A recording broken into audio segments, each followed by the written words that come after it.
Hi, Jeff Higley with HotelNewsNow.com. I'm here in Hendersonville, Tennessee at the offices of Smith Travel Research, and with me is Smith Travel Research President Mark Lomanno. Mark, as always, thank you for taking the time to join us. Hi, Jeff. Always a pleasure. I would classify the numbers that Smith Travel is putting out now as somewhat dramatically different than what you have in the past. So quickly we'll go over them. Year-end projections from Smith Travel for occupancy year over year will be down 8.2%, ADR down 9.7%, and the big one, RevPAR, down 17.1%, and your last forecast indicated that you thought it was going to be down 9.8%. Correct. So a pretty vast difference in your forecast. How did you come to this conclusion? Does it surprise you? And where do you think how do you think the industry is going to react? Well, I don't know that they're going to. But the reaction is probably going to be that STR has probably finally gotten realistic about the forecast, because it is a dramatic change, and we don't like that dramatic a change, which is one of the reasons why we want to go about it in a monthly progression. If you look at the point in time where we came out with that forecast, it was not dramatically different than the other people who do forecasting and lodging. However, they've updated their forecast several times since then, and so we've got to the point where we said, okay, if we're going to update this, we need to be on a schedule and update it. You used the word, I think, disappointing, but that wasn't it. That was kind of the implication of the forecast. I would use it. It is disappointing, it's surprising, a little bit sad. One of the things that we felt like was that the industry would hold pricing more than it's been able to. You know, if you're looking at the last two downturns and a lot of the commentary that we heard from the brands and the revenue managers is that they learned their lessons in 2001, 2002, and that they would be able to react better to a downturn the next time around. For whatever reason, maybe because this downturn is so severe and it's so dramatic and so different than they were expecting, what they learned they weren't able to apply. For whatever the reason was, or whatever it transpired that way, the decline in pricing is more dramatic than it has ever been, and more than we thought it would be, indeed more than we think it should be. But for whatever reason, we just felt like that wasn't going to happen.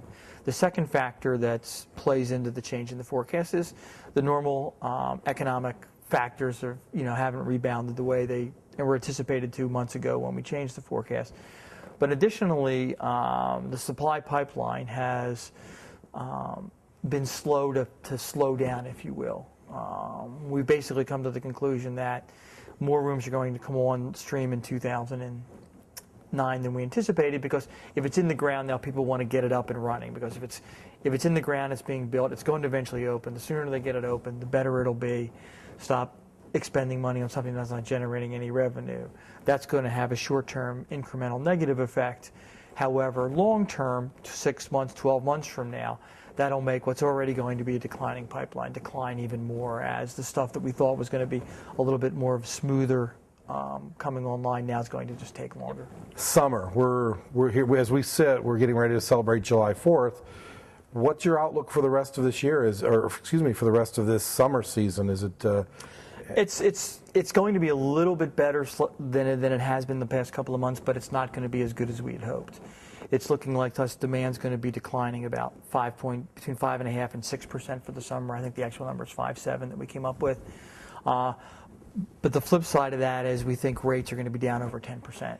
And that's simply because if you look at the mix between ADRs, between group business and transient business, the transient ADRs declined much more substantially than the group business. Summer months are much more heavily weighted toward that transient business. Let's look a little bit long term then. 2010, if it's difficult to forecast the next 6 months, forecasting 18 months out can't be any easier.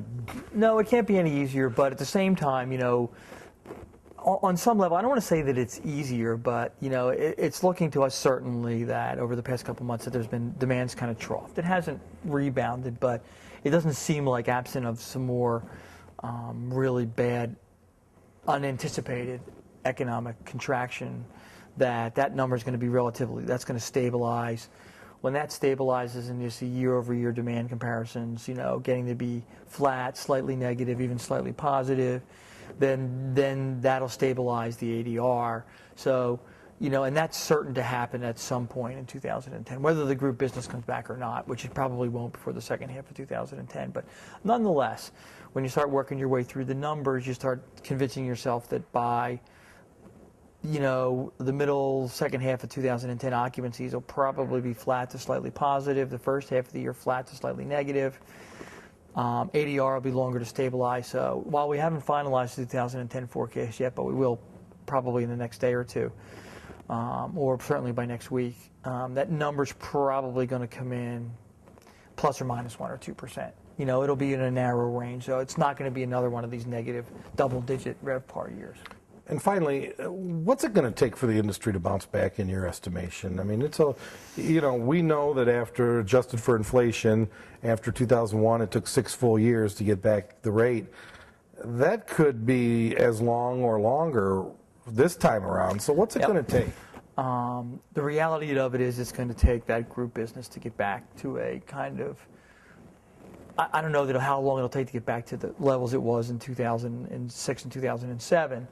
Maybe even the beginning of 2008, but that's going to need to get into a range that's 90-95% of where it was before, which will generate the transient demand. Then there'll be some pricing power, and it'll come back. But you're right, on an inflation-adjusted basis, it's probably going to be longer than 6 years before the rate gets back to where it was, before it gets back to 2007 levels. It's not great news for the hotel industry, but hey, as long as you can start looking ahead and start thinking about a recovery, that's probably the best we can hope for right now. Right, yeah, and again, it's the best you can hope for, and again, absent some other event, it looks like we're just bouncing along the bottom, which is, you got to get to the bottom before you can start going up. Mark Lomanno, President of Smith Travel Research, thank you. Thanks, Jeff. Pleasure.